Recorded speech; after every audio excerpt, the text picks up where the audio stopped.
Hello, everyone. So I wanted to do my project on A Silent Voice. A Silent Voice is a 2016 Japanese film directed by Naoko Yamada, and it's adapted from a manga series of the same name. Oh, sorry. Um, so A Silent Voice follows the protagonist Shoya Ishida and Shoko Nashimiya as they try to overcome the trauma they experienced in sixth grade as Shoya bullying Shoko because she is deaf and eventually being ostracized himself for chasing her away. For my presentation, I will be focusing specifically on Shoya's trauma and how it results in his isolation and anxiety. The scenes I will focus on take place at 29 minutes and 37 seconds and end at 31 minutes and 25 seconds.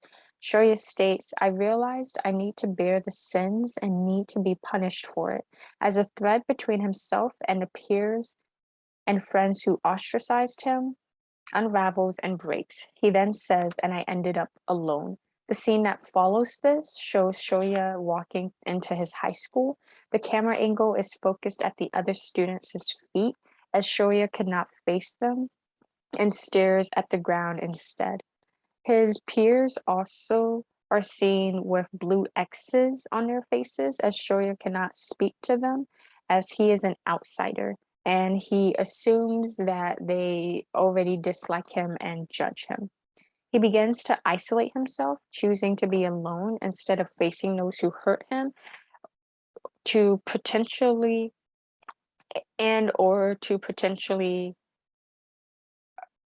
prevent himself from being hurt again. He also feels as though he does not deserve any type of positive relationship. Shoya demonstrates social anxiety, which is common in the aftermath of trauma. These quotations are from a Rachel Sandel article highlighting how the director uses cinematography to portray Shoya's social anxiety. He purposely avoids facing his peers because his internalized shame and guilt for how he bullied Shoko and his own trauma of being outcasted by his peers is prevalent in his mind. He feels as though no one will accept him, and instead of reaching out to his peers, he hides himself away from them and assumes that they will dislike him. Him perceiving them with blue X's sketched onto their face is his way of refusing to face them. Sorry. And there has been research conducted on the relationship between rational peer victimization and social anxiety disorder, which both are at the focal point of the film. Rational peer victimization is defined as behavior that damages peer relationships and social acceptance, causing victims to withdraw. This research was conducted by a university group in Germany who used a series of data and questionnaires to measure the positive and negative effects of social exclusion.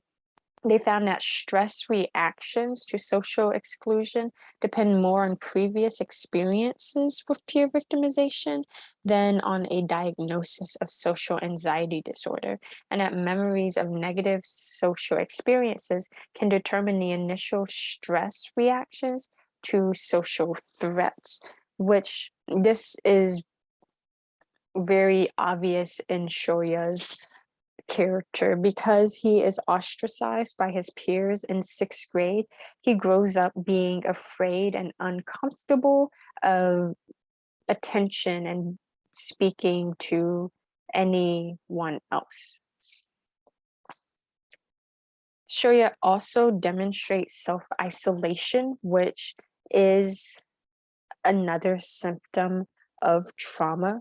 Trauma researchers like Caruth often emphasize the importance of addressing trauma, which is the opposite of what Shoya does, as he instead bottles it up.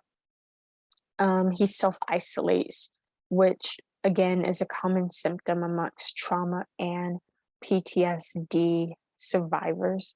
Foy says, in many ways, self-isolation is a form of self-preservation. When one is alone and not in the presence of other people, whether friends and family or the general public, the chance of triggering events feels much less likely. Shoya demonstrates clear examples of self-isolation as he goes out of his way to avoid others in an attempt to save himself. I connected Shoya's self-isolation to Bloom's definition of the fight or flight response. Bloom states, we are biologically equipped to protect ourselves from harm as best we can. The basic internal protective mechanism is called the fight or flight response. Shoya's trauma results in his self-isolation and social anxiety, both an example of his fight or flight response. Shoya flees and purposely avoids social interactions by looking down, unable to face his peers, and imagining their faces with X's across them when he does have to face them. His mind has deemed the most positive interactions as dangerous because of his previous ostracization.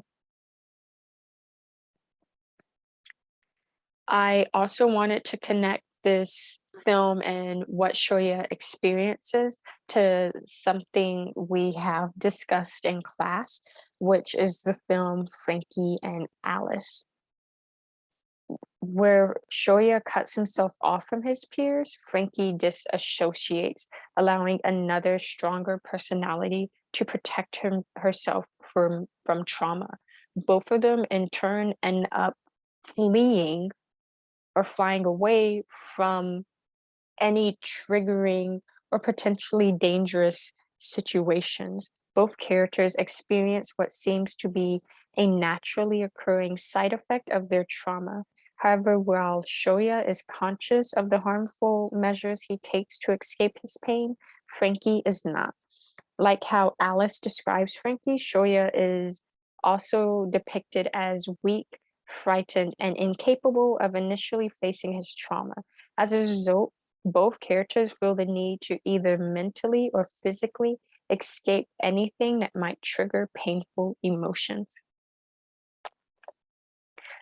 As I conclude, A Silent Voice uses animation and symbolism to represent responses to trauma and mental illness. Through cinematography, elements like camera angles, the film follows how traumatic events like rational peer victimization affect survivors. Shoya displays several elements common in trauma survivors, such as social anxiety and self isolation. The behavior his trauma causes is his form of um, fight or flight as he tries to mentally and physically avoid his pain. Lastly, his experiences with trauma relate to those shown in the film Frankie and Alice, as Frankie's disassociation can be seen as a similar fight or flight response. Thank you for watching my presentation, and here are my works cited pages. Thank you again.